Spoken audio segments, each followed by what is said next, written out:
Howdy, Ags. I'm Camila Gomez, and I'm a class of 2019, and I'm really honored to be joined by two-time Olympian and All-American here at Texas A&M, Stacy Sykora. Hello, howdy, everyone. Stacy, so I wanted to say congrats on your induction into the Texas Sport Hall of Fame. How does that feel? Wow, it still hasn't hit me because I look at the people who are in it and I can't believe I'm part of it. I can't believe it, to be honest with you. It's such an honor. It's an extreme honor. And I like when I say I can't believe it, but I'm so honored. Like my name is in the Texas Sports Hall of Fame and I'm with these athletes, and I looked at the list yesterday and I was like, wow, these are people that I like watched on TV my whole life. And to be a part of that and more so represent Texas A&M and Texas, to be a part of that is really, I'll keep saying the word honor, but it really is. It's such an honor, such an honor. Well, you're awesome. You deserve to be there with them for sure. Okay, so let's talk about your time, your life during your Texas A&M life. Okay, what would you like to know about my life at Texas A&M? Okay, first of all, whenever I looked up to you, on the internet, I read she played basketball, she played volleyball, and then she did track. How do you do that? Well, first of all, I still can't believe it. Just thinking about it at this age, I get tired because I'm like, how did I do that? And, but it was a blessing because I obviously got recruited for volleyball, and I just really missed basketball and track. I really just missed doing those. And like, I couldn't focus on volleyball fully because I still had that, I don't want to say chip on my shoulder, but the want to still play those other sports. And I was so fortunate to get the opportunity. First and foremost, there's a lot of high school coaches who don't allow it, even in high school. And I was in, I say Division I volleyball, and I got the opportunity to play basketball and run track. And it was, I feel like it was the best move of my life. And it was a blessing because I feel like it makes you really find when you're at that age. I found out how much I really love volleyball. And when I just focused just solely on volleyball, just because I could just focus on volleyball, it was amazing. It was like, here we go. I was all in for volleyball. So to play three sports Division I can't believe I did it. It's crazy, but I'm so fortunate that I got the opportunity to even get to do those two other sports. For sure. Yeah, I played just one and it was not easy. So that was, wow, amazing. So you were a hitter, like outside hitter. Well, you were playing volleyball here, right? And then whenever you got to the national team, you became a libero. How was that transition? Actually, like that's something I was thinking about when I knew I was doing this Zoom. It's like, what do you remember about Texas A&M? And my thought was like, I got a hit. Like I was a hitter, and I think about it all the time. The transition was actually very easy. And the reason why I say that is, I don't want to say very, let's just say it was not that hard. And I give it to Toshiaki Yoshida, was my USA coach at the time, and Mick Haley as well. And the first practice, I obviously the libero position was new and no one really knew about it. And we were warming up. And I remember we were warming up, and then they got in hitting lines. So I got in the line and I was like, crush. I was like, yeah, I was so hyped that I got to crush it. And Toshi was like, come here. And I went over to him and he goes, never again. Do not warm up hitting. You will never hit again. He's like, you want to be a libero, right? And I was like, yes. He goes, never hit. So I just remember, and I was like, wow. Like at first, like, wow. But then later on, he's like, you want to be the best, you have to practice. He was like saying reps back in the day. And it's so true. Like it made me realize, like, I'm never going to hit again if I want to be a good pro. If if I think about hitting still, if I was like, ooh, I miss hitting, it would take away my focus to being a libero. And it really was like, wow, at first. But then when he was like, told me like, if you want to be good, you have to take reps and reps. And so then I just started passing for my hitters. And, I really did. I started to find stuff with passing and defense, the libero position that gave me that same excitement. Like my one thing I know, is I love covering hitters. I love when the blocker's like, yeah, oh, because like, oh, today, not on my watch, not on my watch. And so I loved covering. So that's when I found that love. And so I didn't lose the love of hitting, but I definitely found the love more on defense and passing.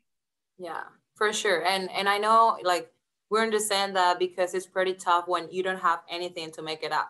Like, okay, you didn't pass very well. You can, get a raw shot. You can get a tool. You can, it's pretty tough. Like you got to be perfect. So exactly. I think that's fun because, okay, I've always been a libero. Like I never was a hitter. So I was just wondering like how tough was that because I'm playing beach now. Yes. I think of like, okay, I missed this my entire life. Like I miss tooling people, like getting shots, like jumping. Yes. It's like, oh my God, this is amazing. But yes. And it's very fun. I have to admit, I love, like, obviously I had a brain injury. So I watch video just to remind myself of things. And like watching video of the old ancient VCR tapes of me playing, I get a kill and I'm like, what? Because I see how excited I was. And I love watching it. I love the memories. I'll just say that. I love the memories I have of hitting, but I love the memories I have of being a libero. It's like, I love it. I actually love it. For sure. Wow. Okay. So you also play professionally, right? Yes. So how was that transition from being a student athlete to go pro? Well, the thing about going pro is it's still volleyball. Like it's still volleyball. And what I love about my professional career is I got to learn cultures. And when I say cultures, it's like, I got to learn languages, first of all, and cultures. And the thing about culture is like, I go to Italy, I don't speak Italian, and very few people spoke English.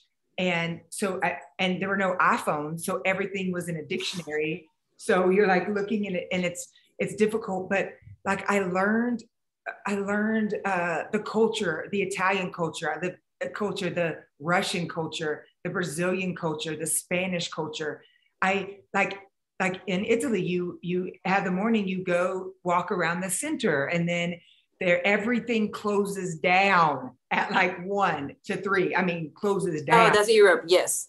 In Europe. So, and you don't know that because like, and you always have McDonald's 24 hours, but you go overseas and you have to adjust your lifestyle with that. Like you have to go home, you have to have your groceries and everything because it closes down. And that sounds so stupid, but it's different also in Russia. It's different. That is different in Russia. Like we always had soup with our lunches.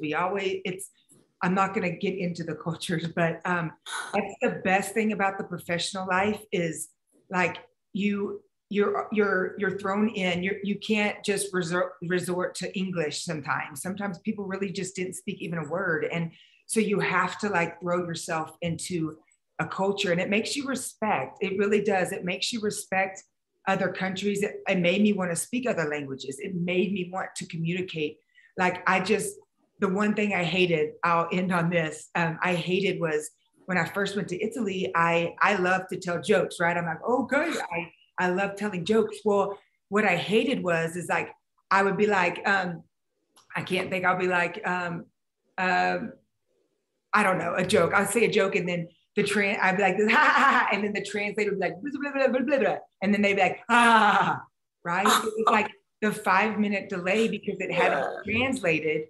So I love to learn the language so I could tell the joke and they could laugh immediately. Instant, yes. It translates. So do you have a translator to every country you went? I had people who spoke English in Italy. I had I didn't have a translator. In Brazil, I had a translator, but I, after a week of, because I spoke Spanish and Italian, so going to Brazil within a week, I'm not saying within a week, but within a week, I didn't need her because I could understand everything and I would try to respond and I loved it. So literally, that's not an exaggeration. It was a week that I picked it up, and I love languages. So I throw myself into languages. So fun. Okay, so what was your favorite country or team you played on? Oh, I get asked that all the time. They're like, what country's your favorite? And like, obviously I played 8 seasons in Italy. So, and I love Italy. I love it. But like, though I suffered a terrible accident in Brazil, I actually love Brazil because it's like there were always like house parties. Like it was always like, you always got together. Like, it wasn't like, let's go to dinner and have a dinner. It was like, hey, we're going over Steph's house this week. We bring some like corn on the cob or something and go have a get together, and we all dance. And it was just, I just loved it because it was so free and so like, yes, I don't know. I just really love that about Brazil. And it was the last country that I played in too. So it's my last memory, but I really, really, I loved all the countries I played in, but I'd have to say Brazil. I really love Brazil. Do you learn how to dance samba? Yes, but I call it, since my name is Sakura, I always say psycho. So I call it the psycho samba. So like I would do and then I know I'm like, I'm uncomfortable. So I beg it, and throw in. You want to show us? Oh, that would be make everyone comfortable. I don't want to make anyone uncomfortable watching. And I don't any Brazilian. So let's not, let's just say, yes, I know how, but showing y'all would be very embarrassing. Oh, all right. We get that. All right. So we were talking how you guys communicate, and you said you learned and that made you respect each other, like, you know, being more like on the other's shoes and stuff like that. I really like that part. And now, so that you're retired, what's Stacy Sykora up to? Well, right when I retired, I worked at a law firm, and it's for eminent domain, which is, I didn't know what that meant. It's land. So we just fight for the landowner against the state, whatever. So I loved it though. I felt so smart working at a law firm. I was like, I am so intelligent. So I worked at a law firm, and then to be honest, I was crushed when I couldn't do volleyball anymore. I was crushed. And I still remember that feeling. It's so weird. My memory is a little off, but like crushed. And I said, I will never touch a volleyball. I will never touch a volleyball. I will never be in the sport ever again. And to make a long story short, Tom Hogan came, and the USA coach for the 2008 Olympics. He was like, come coach the USA junior national team. So I did. And then I found volleyball again, how much I absolutely loved it. And so I started a club here in Las Vegas. I live in Las Vegas now. And I started a volleyball club, and it's called Sakura Academy. And it's 5 rings we're called Sakura Academy 5 rings, which is obviously there's 5 rings in the Olympic. I have the shirt. Yeah. Oh, I love that. Oh, yes. I got it. And I wanted to be called an academy because I wanted to teach more than volleyball. The mental game, as you know, as a player, it's the mental game outweighs the physical game. It outweighs it. It's a whole nother game you have to learn. And once you learn the mental game, that's when you will start getting better as a player. So now I have Sakura Academy, and I actually still work at the law firm as well. So I'm still yes, I still work at the law firm. Okay. All right. I wanted to ask you this because I was just like 2 years ago, like a student athlete. Now I'm going, like following my professional career. So I wanted to ask you if you could rank like either 5 or 3, top priorities to be a successful either student athlete or professional athlete. Okay, wow, to be a professional athlete, you have to be selfless. You can't put yourself first, like ever. And yes, you have to put yourself, you have to always, because it's not just you out there. Like if you have as you know, if you have a bad past, you can't be like this, oh, you can't do that. You have to be like, okay, and act like you're okay, even if you're not okay. I say it's acting. It really is. You have to be an actress because then you have to convince these other players you're okay when you don't know if you really are, but you have to be okay because you have 10 seconds before the next serve or the next ball comes at you. So that's like selfless to me. Also, I would say I want to say this is number one. This is the biggest thing that I think you have to accept every individual on the team. We are all individuals, and I like to use the word unique. I am very unique. I don't like to say different, special.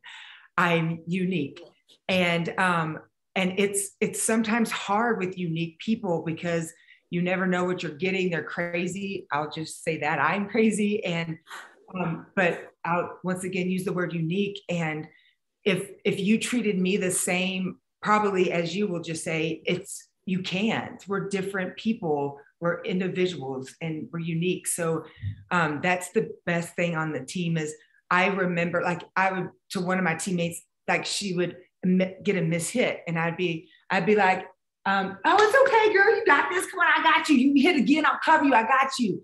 And then there's another hitter that would hit, and I'd be like, it's okay, right? And that's what she needed, because if I was like, hey, it's okay, she would be like, I know it's okay, I got it, right? So you have to so you have to know each individual on the team, and that's so vital. I really would say you have to, and you can't treat everyone the same. You have to treat everyone as an individual. Yeah. And last but not least, my third one would be fun. Have fun.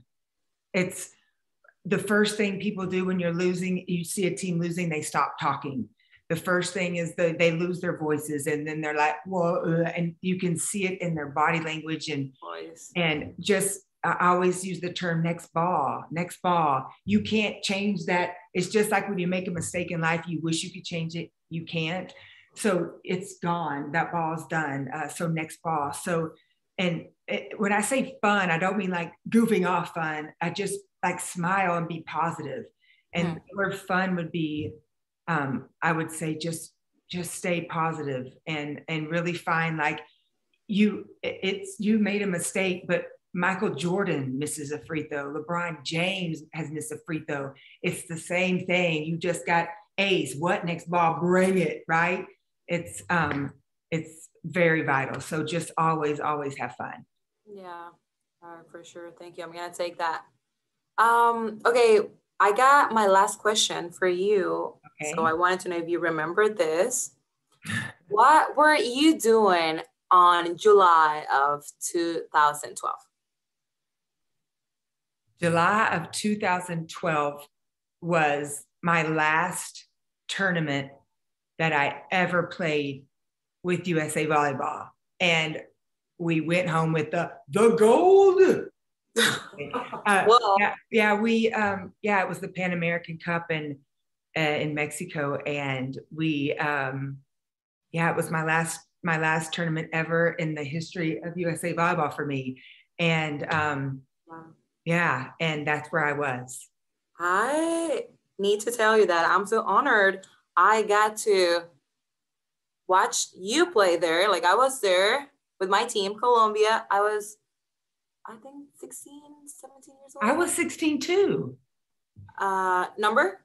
They're like your jersey? I'm joking. I was meaning like I was 16 years old as well because I'm so young. You look so young. Like I thought you were, one of us.